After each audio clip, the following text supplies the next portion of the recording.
little offense, please. Browns, Texans, Giants. I like all of these defenses. I like the Giants defense even when statistically it wasn't, showing it. I believed in the personnel on the defense. The Texans and Browns defense, the personnel and the stats. None of these teams need prolific offenses. They just need, don't turn the ball over, and can we get to 20 points? That'd be great. Like 17 they might take, but just 17 with no turnovers, they'd take it right now. It's why the Giants made the move for Jackson Dart, and it's why they get so excited over Cam Scattaboo's exciting 4-yard runs. Like, he's in the end zone. I like him, though. The Scattaboo thing, save for the podcast. Next, but I like him. Still want to believe. Bengals, Raiders, Cardinals, Bears. These are 1 or 2 win teams that you still want. For the Bengals, it's like, man, we saw you be fine with Jake Browning before. Yeah. With Chase and Higgins, we saw it. The Raiders, I believe in Pete Carroll. Now, I do know he is now the oldest coach ever in NFL history, and I believe in Geno Smith. I also know he's having a rough stretch. Ashton Genty with his Michael Myers stance, though. Oh my, coach. You see him? Offensive line has some issues. Cardinals, I don't really want to believe one of the committee members from Tucson has kind of partial to Kyler. They started off 2-0. And the Bears get a bye, relax, go play Jaden, open up that door. Who was the best quarterback from that draft class? Oh, maybe differing opinions. That takes on life support, not dead yet. Next, potentially frisky. Cowboys, Falcons, Vikings. Cowboys, it's obvious they have a great offense, so you're potentially frisky. Falcons very up and they got 30-0 by the Panthers. Very next week came out and put 34 themselves on Washington. I understand Jaden wasn't playing, but that's not a defensive thing. Vikings, I think it is hard to judge until JJ comes back, and then even when he comes back, they're probably going to have to lead with defense, but you have a superstar receiver, smart head coach, great defense, potentially frisky. Great coaches, a lot of issues. Niners and the Broncos. For the Niners, the issues are almost all injury related at this point. For the Broncos, the issues to me are that offense, despite Sean Payton dialing up cool stuff like he always does, seems like they've left a lot of meat on the bone as far as plays that, we got the coverage we wanted, a guy's open, we've got the look we want, and you miss it. But for the Broncos, they at least have a great defense to lean on. For the Niners, they have almost a quarterback-proof offense as long as he's not turning the ball over 5 times 2 starts. I mean, it's hard to overcome that. That's a lot. I mean, maybe. Patriots, Steelers. I want to start with the Steelers here because I have been a skeptic. And either I said, and I took it from Brew, or Brew said and he took it from me, no way to tell at this point, that Aaron Rodgers was going to lead Mike Tomlin to his first losing season of his career. Right now, that doesn't look like it's going to be the case. It was. Okay, then now it's my take. All right, no problem. He's getting the ball out of his hands quick, and DK Metcalf's been really good. The Patriots, it's eye of the beholder stuff. You could look at it and be like, man, if you don't turn the ball over 5 times against the Steelers, you're the team that's 3-1, and Drake May's getting better and better. Another way to look at it is they still just don't have a single offensive skill position player that scares you, but maybe. First, second, and third. 3 teams that quarterbacks were taken first, second, and third in their respective drafts, who right now, for certainly Jacksonville and Seattle, need those quarterbacks simply to look like players who deserve to be taken first or third in their draft because the defenses are really good, and they'll be legitimate teams. Washington is relying on their quarterback being the reason they're a legitimate team, but for any of those teams to move up the tiers, they need their quarterbacks to play like they deserve to be drafted first, second, or third. This is the Paul Rudd meme, the look at us. Oh, yeah. Who could have imagined? Yeah. Who'd have thunk it? Colts and Ravens in October on the same line. One of them's 1-3, one of them's 3-1. Who'd have thunk it? The Colts are not higher because of the belief of them, the lack of belief going into the year. The Ravens are not lower because of the belief for them coming into the year. And right now, in my heart of hearts, I still believe the Ravens, with a healthy Lamar, are obviously better than the Colts. But I have no evidence for that. Yeah. From the 2025 season, there's no evidence for that. But I know if next week they were playing and Lamar was healthy, I'd pick the Ravens. But the Colts, they are maybe an A.D. Mitchell fumble away from being 4-0. And so, credit where it's due. You'll like this one, Coach. Crowned a bit early. Packers and Chargers. Oh. Packers 2-0. A guy who we just keep saying they were talking about going undefeated because none of us even remember what that anonymous lineman's real name was, but he talked about it. And the Chargers, you beat the Chiefs and you've arrived. Since week 2, though, they've dealt with more injuries. They've stopped running the ball oddly. Herbert's regressed a bit. Still really good teams, obviously, but maybe not A-list top-tier contenders the way we thought. Elite offenses, solid defenses. Now, that's going to seem unfair to the Rams because they have elite defensive ranks right now. I don't think they actually are going to have, over the course of the year, an elite defense. But I think if you have an elite offense, which those 3 teams do, and you just have good defenses, you can get to a Super Bowl. You can win a Super Bowl if your quarterback's playing well enough. Collision course, same as it ever was. Chiefs and the Bills. Mark your calendars for the Arrowhead Invitational, which oddly this year might be held at Highmark Stadium, but maybe that's just nice because it's the last game. They're the 2 best teams in the AFC, and deep down, I think everybody knows it.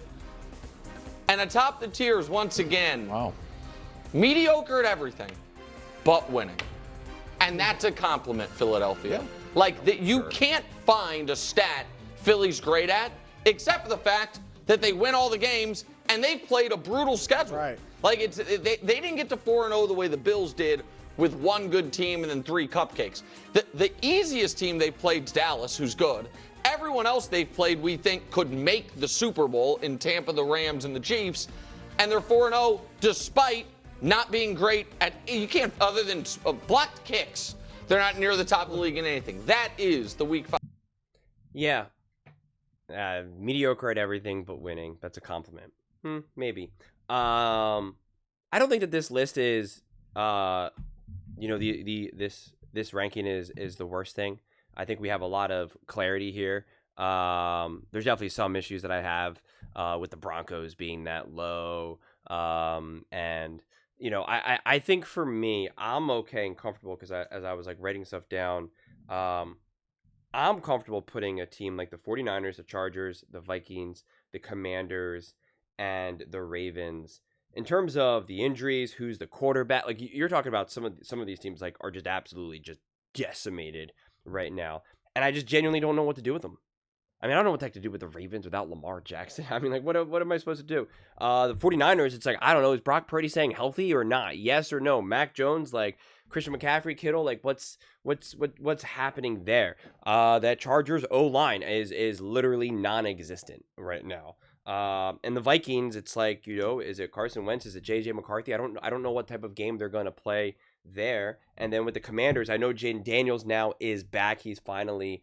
he was officially medically cleared today. Don't know what the status is with Terry McLaurin and whatnot, but I do know that like it's going to take a minute or 2 to get Jaden Daniels like back and situated. It's like people think that like you can just easily miss games and re-enter and then boom, you're just off to the races.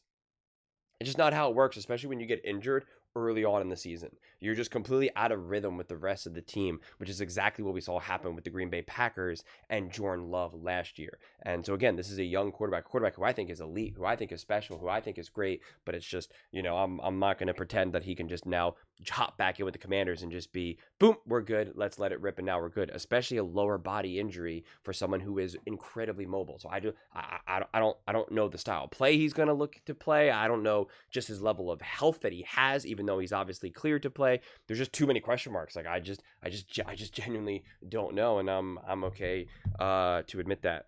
But so for me, I don't have all the teams. I'm leaving out teams like the Bengals and the Panthers right now. But my bottom tier, I have half glass full.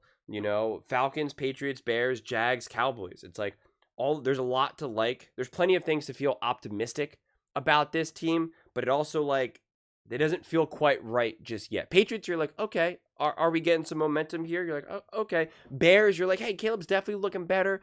Ben Johnson getting a little bit more comfortable, but you're like, it kind of looks better, kind of not. Our coach is given, deep stares into the soul of the sideline reporter here, and then he's got to apologize about it. Like, I don't know. The Falcons, I'm a believer in Penix. I don't have a tremendous amount of confidence in that coaching staff quite yet.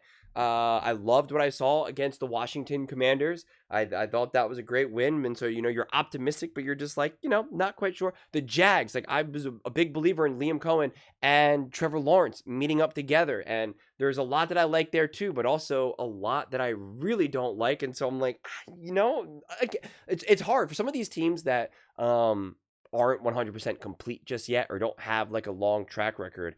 You're like, is this who they are, or is this just the beginning of the season? Right?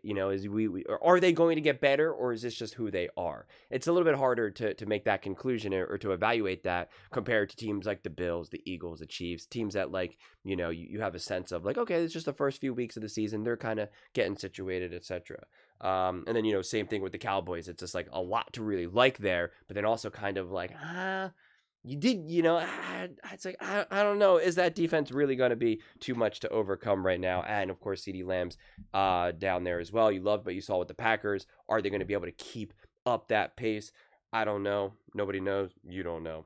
Then I got the Colts, Steelers, and Broncos. I have that as almost there.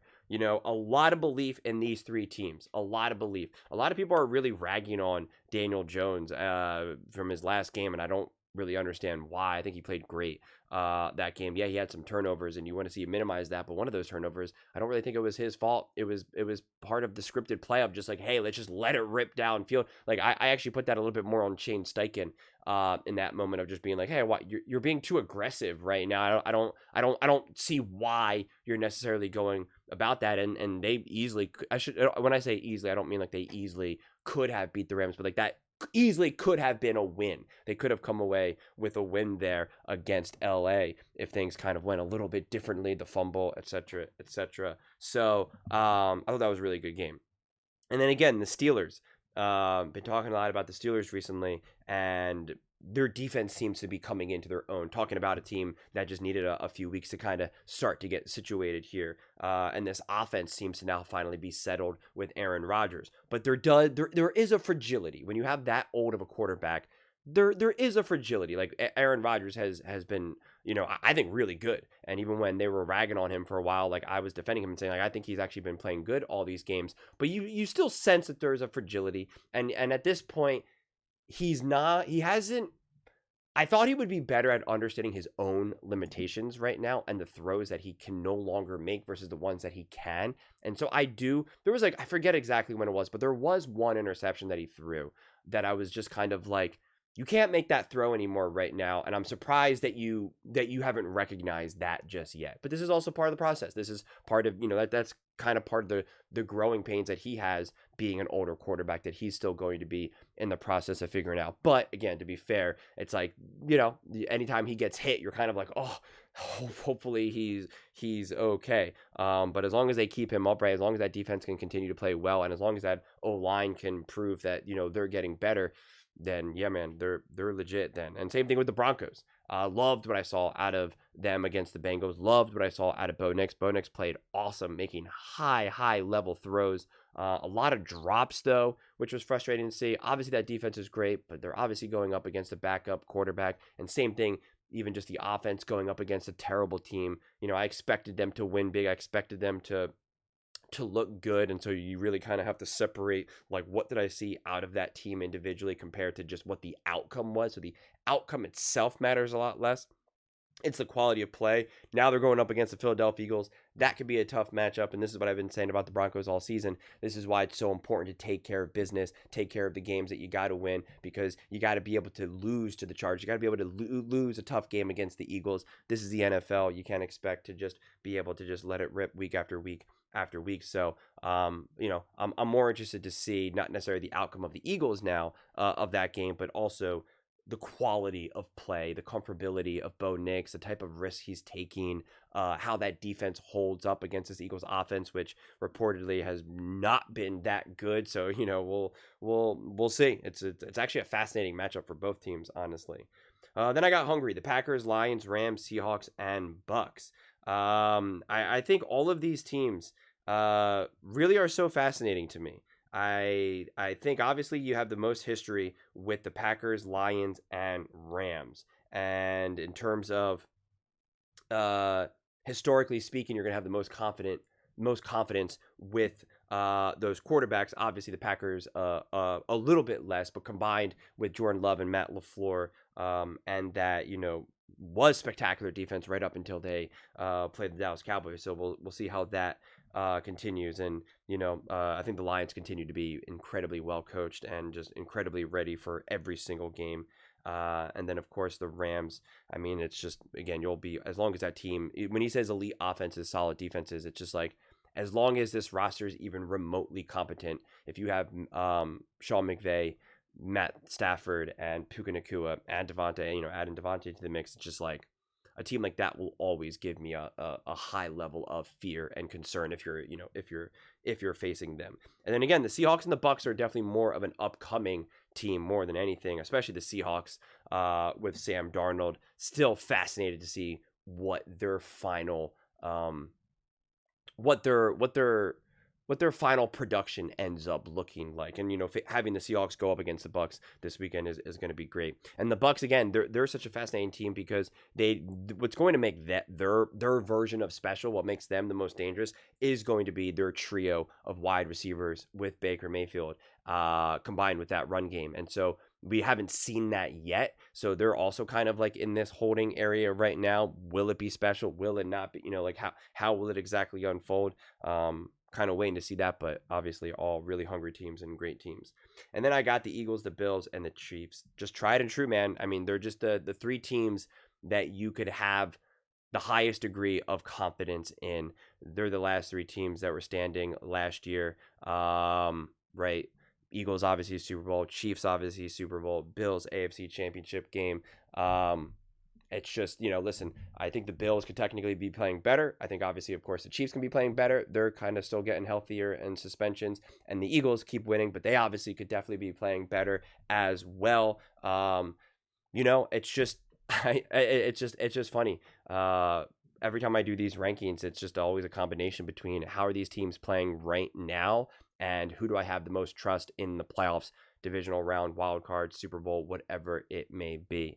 And that's why teams like the Eagles, Chiefs, and Bills just kind of really get a big automatic benefit of the doubt, because at the very least, and again, I don't like to lean on the past too much, but at the very least, we've just seen it. We just know it. Even when the Chiefs weren't playing that well in the beginning of the season, if you just like transported them into the Super Bowl, fast forward AFC Championship game against the Buffalo Bills, I'm not going to be like, oh, the Chiefs have been playing terrible. The Buffalo Bills are easily going to win this game. I'm like, I don't know, man. It's the playoffs right now. Like I'm not counting out Mahomes, Andy, and Spags right now. Like I don't care if Xavier Worthy's there or how old Travis Kelce is. And it's the same thing with the Bills and the Eagles. It's just like, you expect those teams to rise to the occasion and step up because we've seen it so many times. So, yeah, those are my tiers. And again, what are you going to talk about? The Bengals and the Giants and the Panthers. It's just like, and the Browns. Like, I don't know. How do you rank teams that are struggling that poorly?